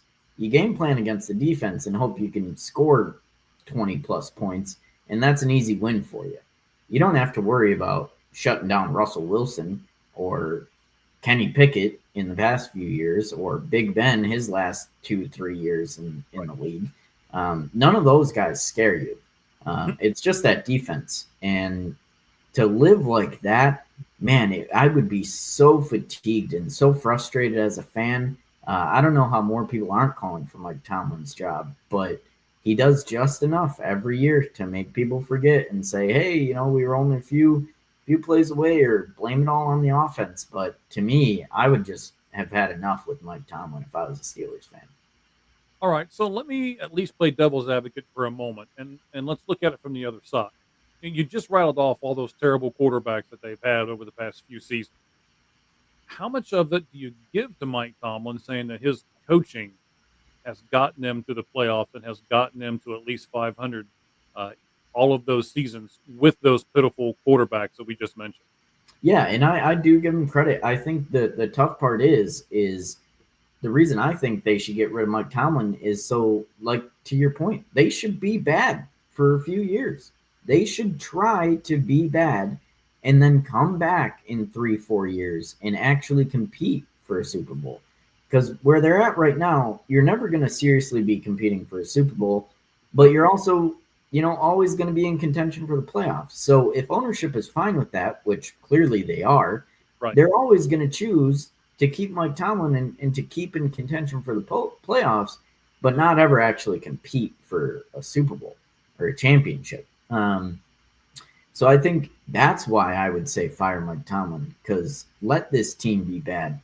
Get a game-changing quarterback. Get somebody on offense that can actually help your quarterback, because George Pickens just isn't enough either. He can't be your number one receiver and expect to, you know, blow people out of the water with your offense. So you got to fire Mike Tomlin to eventually get better, or you got to go out and throw insane amounts of money at a high-quality starting quarterback that can really make a difference for your offense, and they just haven't. They're unwilling to do that. So they're always going to be right where they are. So let me throw this at you. Here's what I do if I'm Pittsburgh.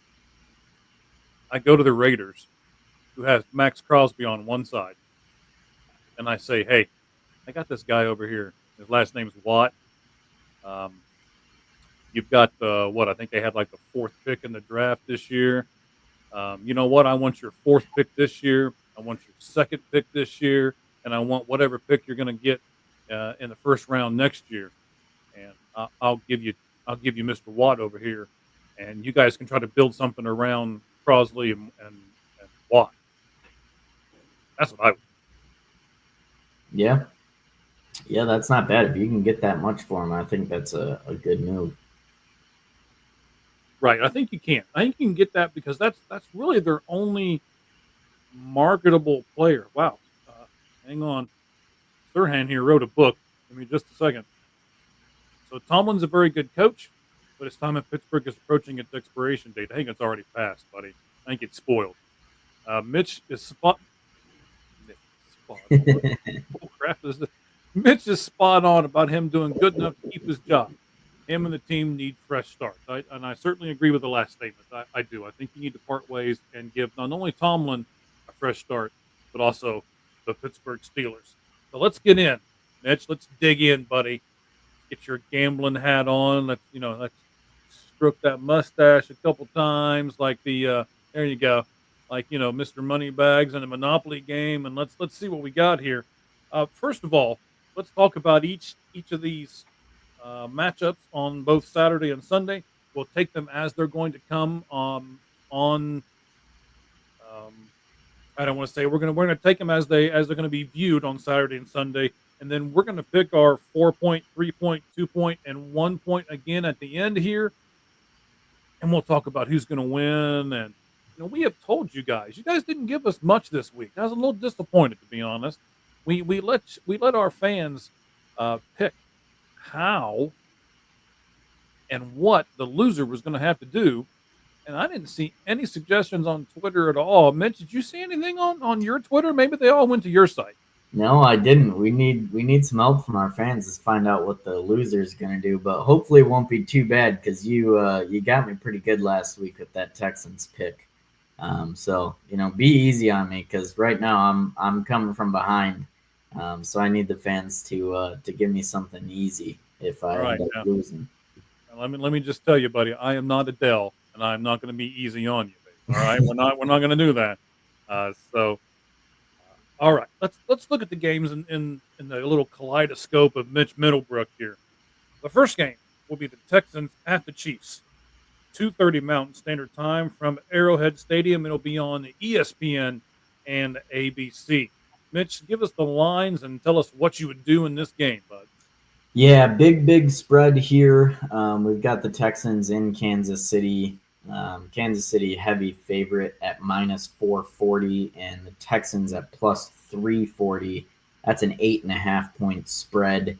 Um, I I'm staying away from this game. I don't like either of them. I actually, if I had to take any of these, I'm going to take Houston with the 8.5 point spread. I do think Kansas City will win the game, but if the Texans play their best, they'll make this a one-score game. And so I think that's where your best money lies. I don't think the Texans are going to win this game. The Chiefs just have too much experience, and the Texans didn't look good last week, so I don't expect them to turn it all around this week. But I do think they can keep it a one-score game. So I'll take their points, 8.5, and hopefully they can keep it close, even though I don't give them a real chance of winning. When you and I pick our games, just wait. I've got a pretty good stat for you. I think you'll like. I'm not sure. I don't think I put it on the notes before I sent it to you. I might have, but I didn't think I did. We'll see. The second game on Saturday is the Commanders at the Lions. Gee, I wonder who you're going to pick here.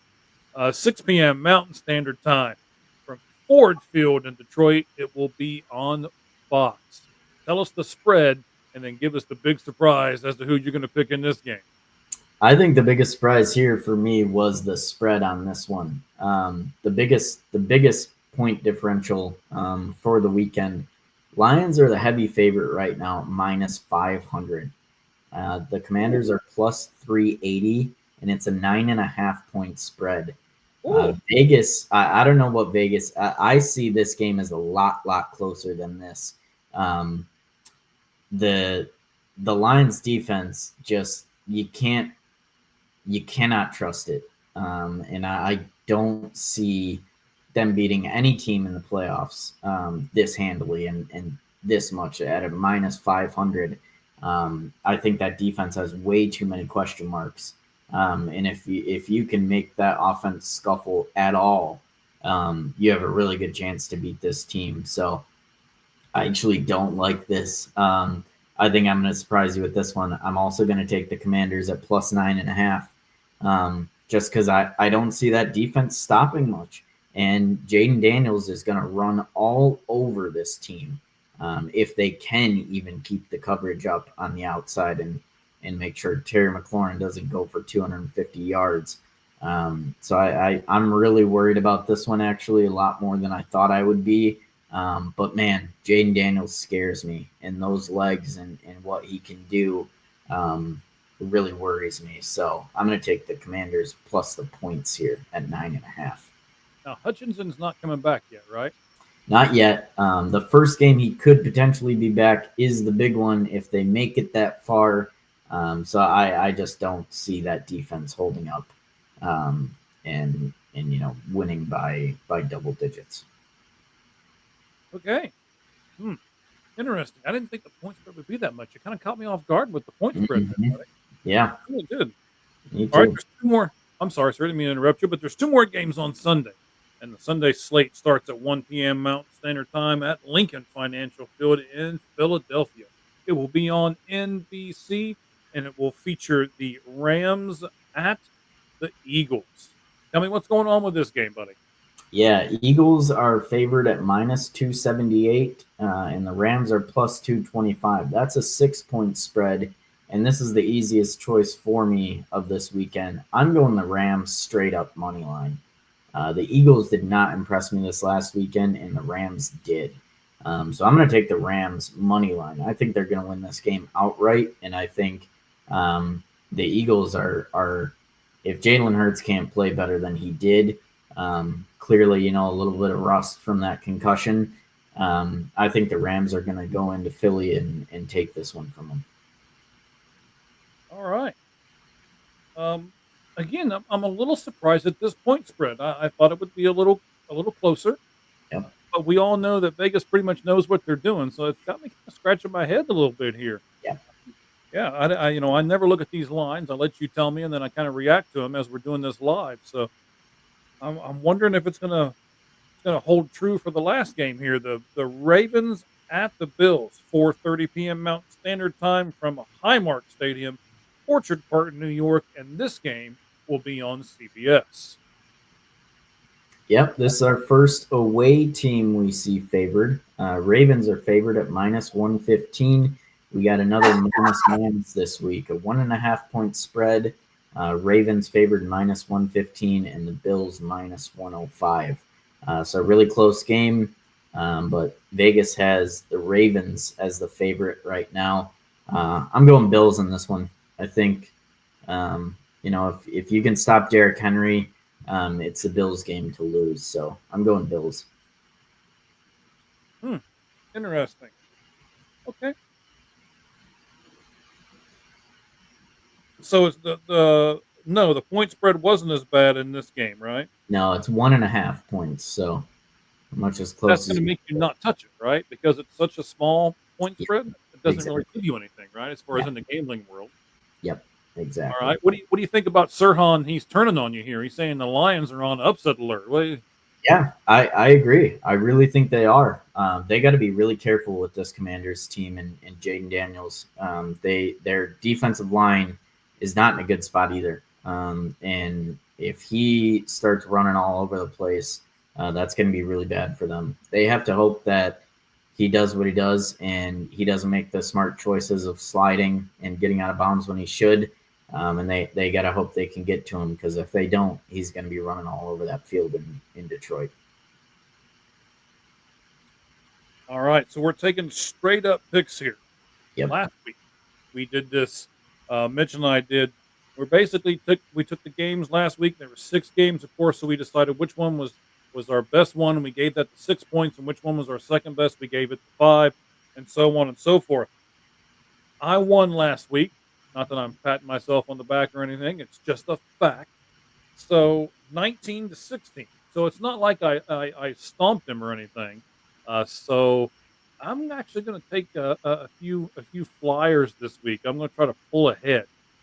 So I'm not being conservative this week like a guy usually is when he's got a 3-point lead. And we're going to see if that backfires on me or not. All right, Mitch, here we go. Which team is your 4-point winner?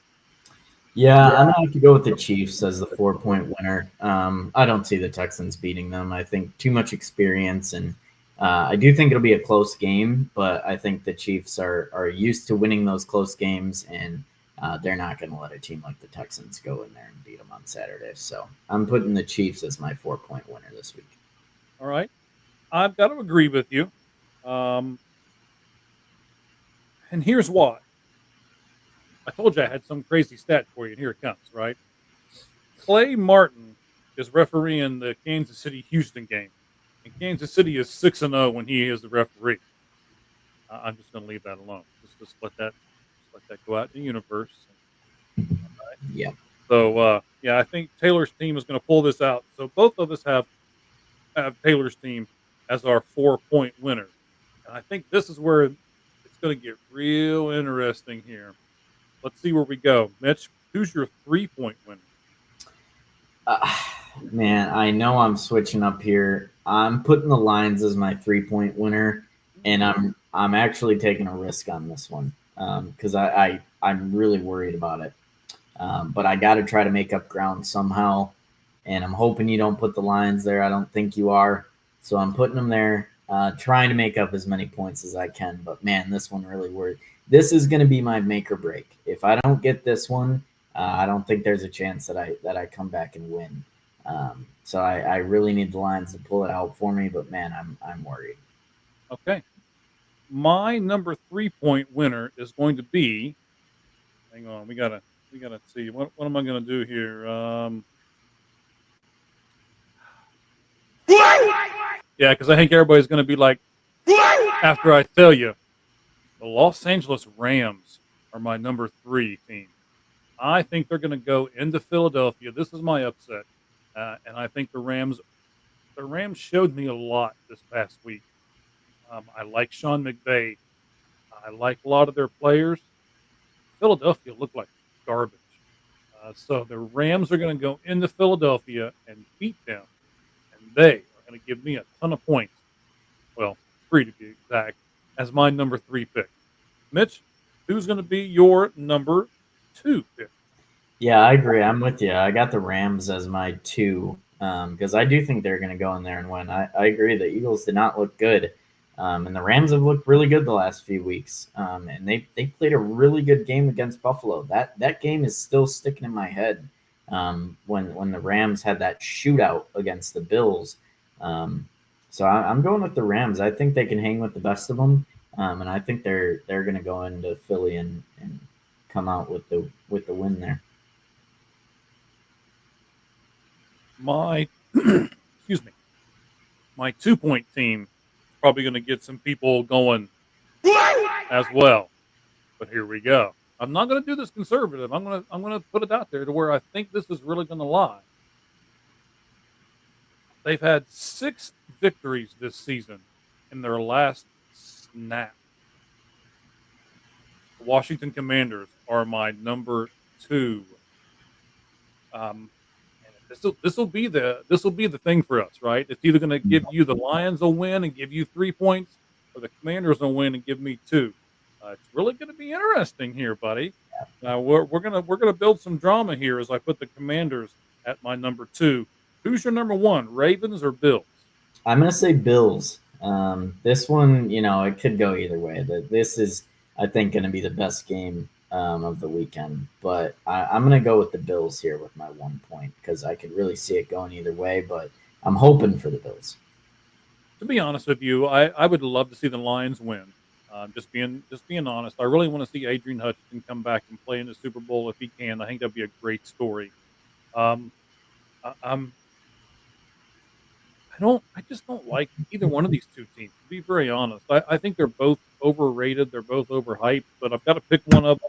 And I thought you would pick the Bills, so I went with the Ravens. So I'm going to go that route in my 1. So 4 for me is Taylor's team. 3 is the Rams. 2 is the Commanders. 1 is the Ravens. And Mitch is selecting for his 4-point winner, Kansas City. For his 3, the Lions. For his 2, the Rams. And for his 1, the Bills. So this should be interesting. We're going to, again, fans, come on. We had over 100 of you view this podcast last week, and not a one of you sent in anything that you think Mitch should have to do something crazy when he loses to me. I mean, come on. We're giving you the chance. I mean, if we need to, we'll figure out something. But we would rather have our fans do that for us. Mitch, you want to wrap everything up, buddy, here, and tell us how you feel, okay? Tell us how you feel. No, yeah, I'm real nervous this week. Honestly, I don't know what to expect. I'm hopeful, but I'm really worried for the Lions and the Bills. I want to see both those teams continue on, and I'm worried for both of them. I think this is probably the worst matchup for both of those teams that they could be asking for in the divisional round and be seeing. So yeah, I'm just nervous. I'm hoping for the best, and yeah, we'll see how it goes. But it's going to be really, really intense this weekend. I think we're in for some good football. See, I'm not sure if we're in for some good football or not, but we're in for some good exit music. All right. from myself, the Leaky Mike Valentine, Moneybag, Mitch Middlebrook. Mitch, where can they get us out on YouTube if that's what they want to do? Yeah, you'll find us at 643 Out Pod on YouTube. 5 minutes, you'll find the whole thing there.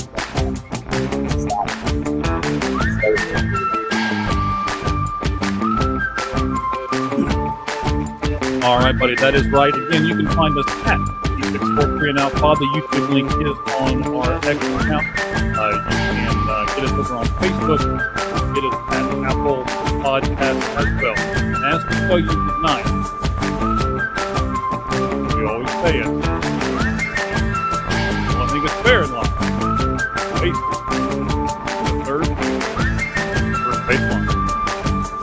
Good evening.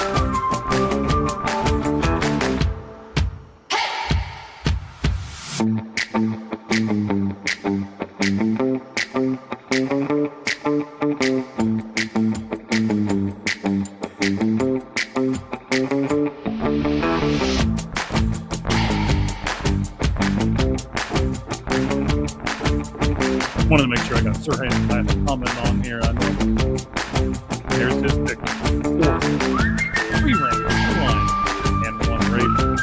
Once again, thank you all for tuning in. We appreciate it. We'll see you next time. Same time, same place, right here